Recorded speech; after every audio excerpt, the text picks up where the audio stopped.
I still remember the way her voice trembled when she said it. Not loud. Not angry. Just soft, like she was saying it more to herself than to me. The kind of voice that carried years of restraint, the kind that had learned how to hide what it wanted. It was late, that hour when everything feels closer than it should. The rain outside had slowed to a mist, brushing against the windows of her living room. A single lamp burned in the corner, throwing a low, golden glow across the floor. I could see the faint outline of her hand against her glass of wine, steady, but her fingers tightened every time our eyes met. She was 40. Poised, deliberate, the kind of woman who moved with intention even when she was unsure. I was 24, and I couldn't stop watching her, not because of her age, but because of the way silence seemed to follow her, like she owned it. She leaned against the armrest, watching me with that half-smile she used when she didn't want me to know she was nervous. "You don't talk much, do you?" she asked, swirling her wine. I shrugged, trying to sound casual. "You talk enough for both of us." She laughed, not the kind that fills a room, but the kind that stays in your chest long after it's over. "Careful," she said. "You might start sounding like you belong here." "I don't?" I asked. Her eyes met mine, slow, deliberate. "You know you don't." The words were meant to end something, but they only deepened it. The air between us shifted, thickened. I watched her trace her finger along the rim of her glass, slow circles, absent-minded, but I could tell her mind wasn't empty. Neither was mine. There was music playing softly, something old, slow, something that didn't demand attention but filled every silence. She looked away first, pretending to adjust a pillow beside her. The movement brought her closer, close enough that I could smell her perfume, faintly floral with something deeper underneath, something that didn't fade. Her hand brushed mine. Just barely. It could have been nothing, a mistake, an accident. But neither of us moved. I felt her pulse before I felt her skin, fast then steady again, like she was willing it to calm down. "You should probably go," she said. I didn't answer. "Don't look at me like that." Her tone softened. "It's not right." And yet her hand stayed where it was. Her thumb brushed once, hesitant, over my knuckle. It was enough to undo every rational thought I'd been holding on to. The clock ticked somewhere in the background. The rain started again, light, rhythmic, almost matching the sound of our breathing. For a second, either of us moved. The distance between us didn't feel like space, it felt like permission. She finally looked at me again, and her voice broke the silence, quieter this time.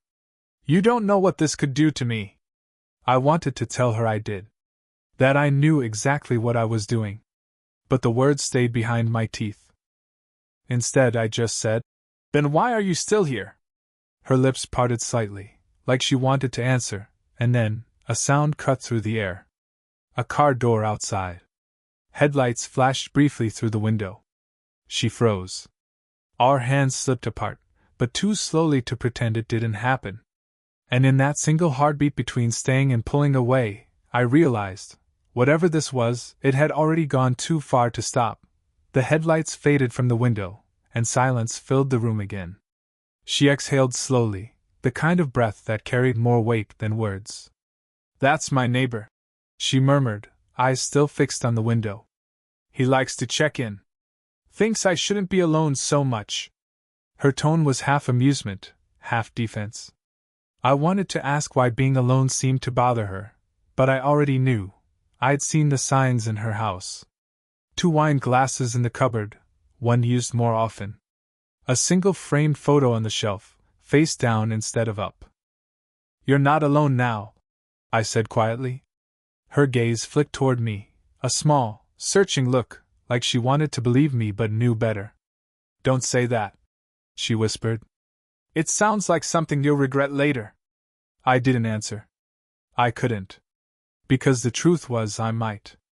But in that moment, sitting across from her, regret felt like a distant problem. She stood, moving toward the kitchen. "You want more coffee?" she asked. Her voice was steady, but I could see the hesitation in the way she held the cup, careful, precise, as if any sudden movement might break something fragile between us. I followed her, not because I wanted coffee, but because I didn't want the space she was trying to create. Her kitchen smelled faintly of cinnamon and something sweet. I leaned against the counter while she poured, watching the way the light caught in her hair. She was 40, but the years only made her more certain. Like every moment of her life had been sharpened into this quiet confidence that made me forget how young I was. "Do you always look at people like that?" she asked suddenly, not turning around. "Like what?" "Like you're trying to figure them out." "Maybe I am." She turned, holding out the cup. "Don't. You won't like what you find." Our fingers brushed when I took it. A small touch, quick, accidental, but the warmth of it lingered longer than it should have. I saw the shift in her eyes. She felt it too. "Why does this feel wrong?" she asked softly, almost to herself. "Because it's easy," I said before I could stop myself. She blinked, surprised. Then a faint, sad smile touched her lips. "You don't know what easy means yet." Her words carried something heavy, a story untold. Maybe about someone who didn't stay, or someone she had to let go of. I wanted to ask, but the quiet between us said enough. Later, when she moved past me to put the sugar away, her shoulder brushed against mine. It wasn't much, but neither of us stepped back. She stood close enough that I could feel her breath near my neck. "We should stop this," she whispered. I nodded but didn't move. Her hand found the counter beside mine, fingers almost touching, but not quite. And then, with a trembling sigh, she said, "But I don't want to." We stood there, not holding, not speaking, just existing in that impossible space between right and wrong. It wasn't a confession, not yet. But it was something deeper, an unspoken promise neither of us had the strength to break. It was raining the next afternoon, the kind of rain that turns everything quiet, soft, and secret. I stopped by her house again, pretending it was to return the book I'd borrowed, but we both knew better. She opened the door slowly, surprise flickering in her eyes. "You'll get soaked walking here," she said. "I didn't mind," I replied. For a second she hesitated, then stepped aside to let me in. Her sweater was loose, pale gray, sleeves rolled up just enough to show the slender lines of her wrists. The air between us was heavier than the weather outside. "I didn't think you'd come back so soon," she said. "I didn't think I'd stay away." Her lips parted slightly, like she was about to say something, but her phone buzzed on the table, sharp and sudden. She glanced at it, then at me. Her expression changed. "Caution. It's my friend, she's nearby. If she drops by, I'll go," I said quickly, but I didn't move. She looked at the door, then at me again. The seconds stretched thin between us. "No," she murmured. "Just stay quiet." The rain filled the silence that followed. I could hear her heartbeat from where I stood, or maybe it was mine. She walked to the window, pulling the curtain aside just a little. Her reflection in the glass was soft, distant. "People talk, you know," she said. "They always do." "Let them," I said quietly. She turned. There was a small, broken laugh in her throat. "You say that now. You think it's brave. But it isn't." I took a step closer. "Then tell me to leave." Her eyes flicked to mine. "You wouldn't." Another step. "You're right." Her breath caught. I could see it, the moment she realized we'd crossed something invisible. The space between us was shrinking fast, and neither of us tried to stop it. "I shouldn't be doing this," she whispered. "Then why are you?" Her answer came in silence, just her hand brushing against the back of mine, barely there, trembling. My pulse quickened. I could smell the faint trace of her perfume, warm, understated, familiar now. Outside, thunder rolled. The lights flickered. For a heartbeat, the room felt suspended, like the world had stopped watching. I leaned in, not enough to touch, but enough to feel the warmth of her breath. "Say it," I said softly. She closed her eyes. "Don't make me." The doorbell rang. She flinched back, her hand falling away from mine. We both stood frozen. Her friend's voice echoed faintly from outside, cheerful and close. Her eyes darted toward the door, then back to me. Go, she whispered. I hesitated. Then she stepped closer, too close, and pressed her palm briefly against my chest. Please! It wasn't a rejection. It was fear, tangled, alive, electric. I left through the back door, the rain washing the heat from my skin. But before I stepped out fully, I turned. She was standing in the kitchen doorway, hand still against her heart, watching me through the glass, the same look of wanting and warning, all at once. And in that silent exchange, I knew this wasn't ending. It was only beginning. The next evening, everything between us felt different. We didn't plan to see each other again so soon, at least that's what she said. But I found myself standing at her door anyway, and she didn't send me away. The moment I stepped inside, I knew something had shifted. Her hair was loose tonight, falling over her shoulders, and her voice, softer, but restless. She poured 2 glasses of wine, her hands trembling just slightly when she passed mine. You shouldn't be here, she said, but her tone wasn't convincing. Then why'd you open the door? Her breath caught. Because I didn't think you'd actually come. We both laughed, the kind of short, nervous laugh that tries to hide what's underneath. But silence came back too quickly, and this time it felt heavier than before. She leaned against the counter, arms folded, but her eyes never left me. You don't understand what this could mean for me. I do, I said quietly. But you keep pretending you don't want this. Her jaw tightened. Don't. Then tell me to stop. The words hung there, sharp and trembling. She looked at me like she was trying to find the right reason, and couldn't. I took a slow step forward, and she didn't move back. The light above us flickered, warm, golden, the kind that makes everything feel too intimate. You shouldn't say things like that, she whispered. I can't help it. Her eyes flicked down to the glass in her hand, then up again. You think I haven't tried to stop thinking about you? The sound of it, her voice cracking just enough, pulled me closer. I could smell the faint sweetness of her perfume, the warmth of her breath. She set her glass down. This isn't right. I know. But I can't. She didn't finish. I reached up, brushing a strand of hair from her face. She froze, eyes closing, a soft shiver running through her. My fingers lingered a second too long against her cheek. When she looked at me again, her eyes were wet, not with tears, but something heavier. I'm scared, she said. Of me? Of what happens if I stop fighting this? I swallowed hard. Then don't. For a moment, everything was still, no rain, no sound, just breathing. Her hand came up, pressing gently against my chest like she wanted to push me away but couldn't. Her fingers curled slightly, gripping my shirt instead. The distance between us vanished. I could feel her heartbeat through her palm, quick and uneven. Say something, I whispered. Her lips parted. If I do, you'll never leave. Then don't say it. A small, broken laugh escaped her. You don't make this easy. Neither do you. The tension finally broke, or maybe it didn't. Her hand slid up to my neck, eyes locked on mine, trembling. Tell me this isn't real, I said. She didn't. Her face was so close now, every breath shared, every second stretched thin. Just as her lips brushed mine, a soft, desperate inch of contact, there was a sharp knock on the door. She froze. The world snapped back into focus. Her voice came out in a whisper, barely holding together. Don't move. And I didn't. Not even when the knocking came again. The knock didn't stop.